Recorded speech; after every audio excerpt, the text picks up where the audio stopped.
the two-strand crown knot, also known as a Chinese or Japanese crown knot. And what I'm going to do today is I'm going to show you how to use the two-strand crown knot in order to make yourself a nice little cargo net. I'm not going to show you the full procedure of the cargo net, but what I will do is in the description below I will give you a lot more information with regards to making a cargo net, and also in a later video I will do a complete cargo net. But what I thought I'd show you today is I'd show you how to basically tie the first 4 knots into creating our first square on a cargo net. So without further ado, I'm going to undo this and let's get knotting and make ourselves a little cargo net. Right, for today's little exercise I've got 2 lengths of rope here, different colours just to make it a little bit easier for you to see. And the first thing that I'm going to do is I'm just going to centre both of my cords like that, and then just get the other cord and centre that. And what I'm going to do is just allow them to cross over each other at this point. And what I'm doing is in this particular case, I am creating a loop at the top and a loop at the bottom and just laying out approximately the size I would like my mesh on my cargo net to be. And also the other thing to remember is this. Today I'm going to show you the two-strand crown knot, but it doesn't necessarily have to be the two-strand crown knot. It can also be the carrot bend, and I've also seen one with the sheep bend as well. But like I said, in the description below there, I will give you some more information with regards to making a complete net.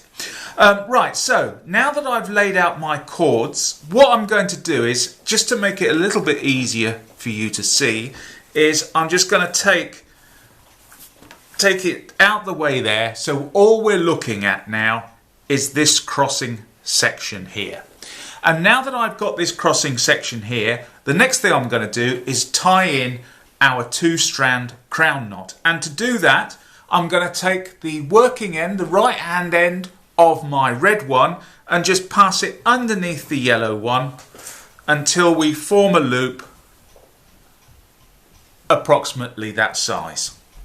Once I form that loop, I'm going to take my bottom working end with my yellow one, and all I'm going to do is bring it up to the top here and form so that it just goes around our red loop there. And that's the working end that I've just pulled up, and that is basically the standing end of that one.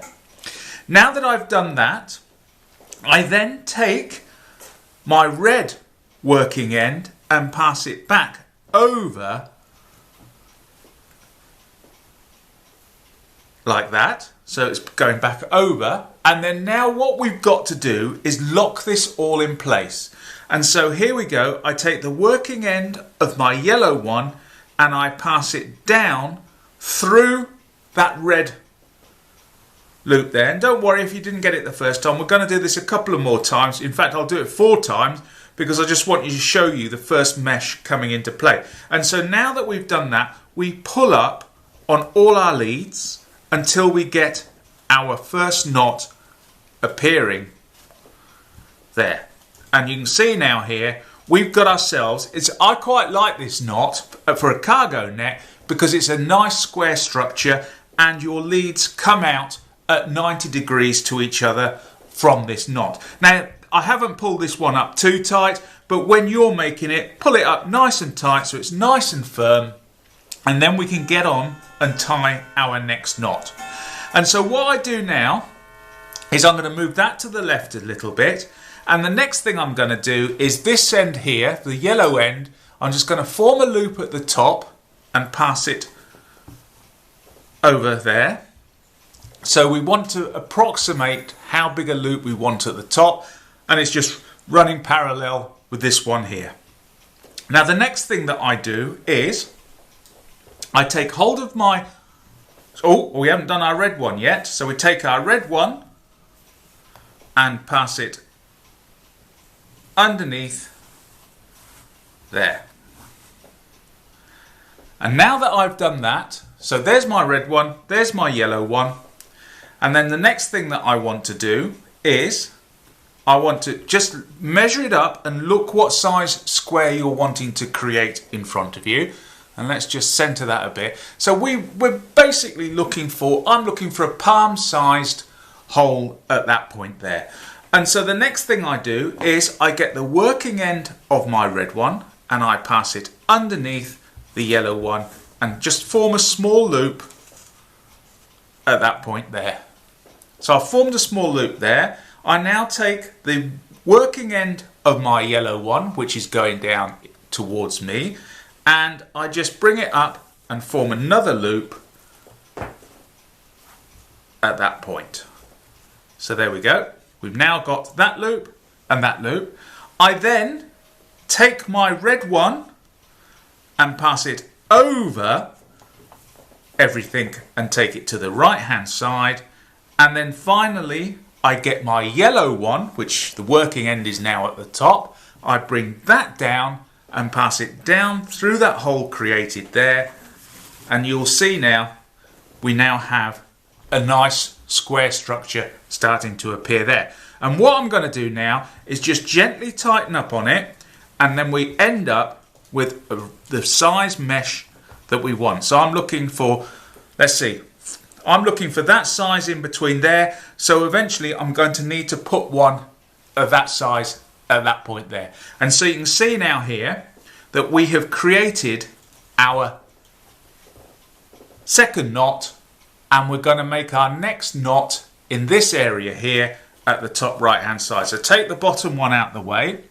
and so take the top one, and all I'm going to do now is just form my loop, make sure my loop stays at the top there, and then bring the working end, which is going to the right hand side here, bring that underneath everything until we form a smally loop at that point there.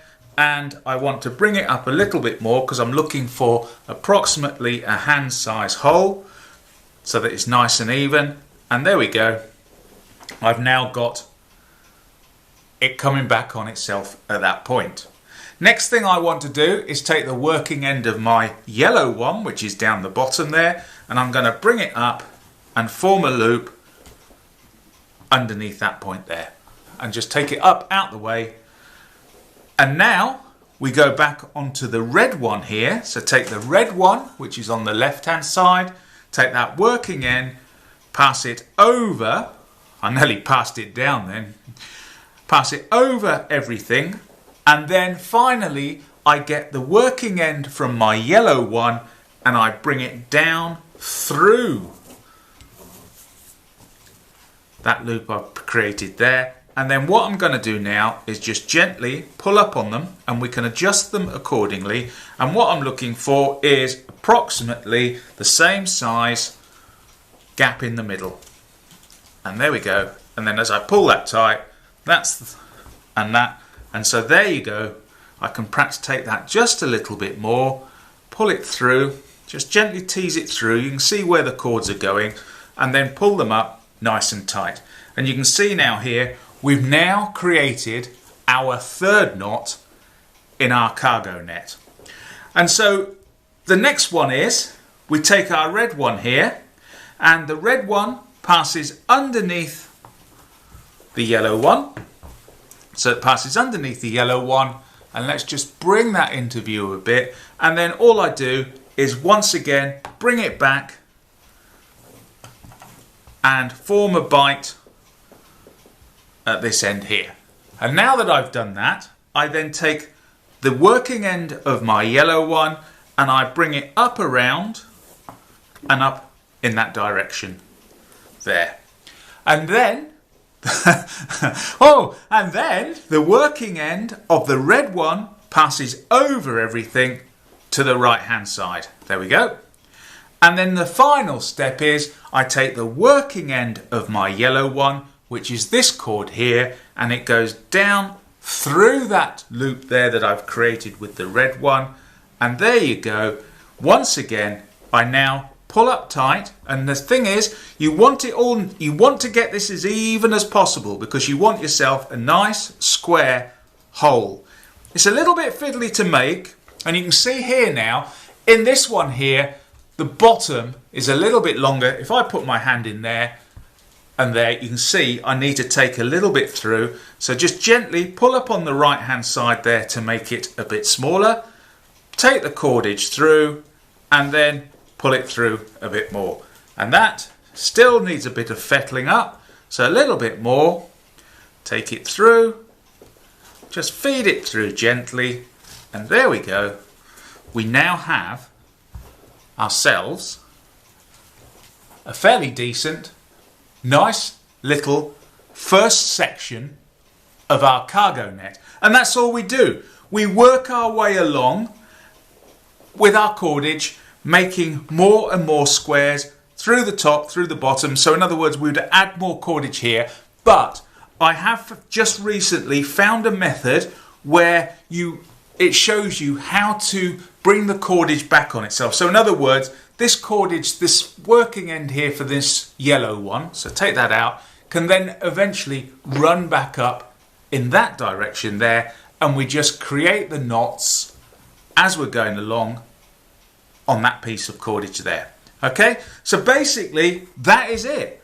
It's a very simple way of using a 2-strand crown knot, the Chinese or the Japanese crown knot, to create ourselves a nice little cargo net, or a big cargo net if you do a lot more of these. Okay, so once again, if you enjoyed it, give me one of these. If you hated it, give me one of those. And I'll see you again next time. And don't forget, in the description, there'll be more information with regards to cargo nets. Okay, so thanks for watching. Take care. See you again next time. Bye-bye.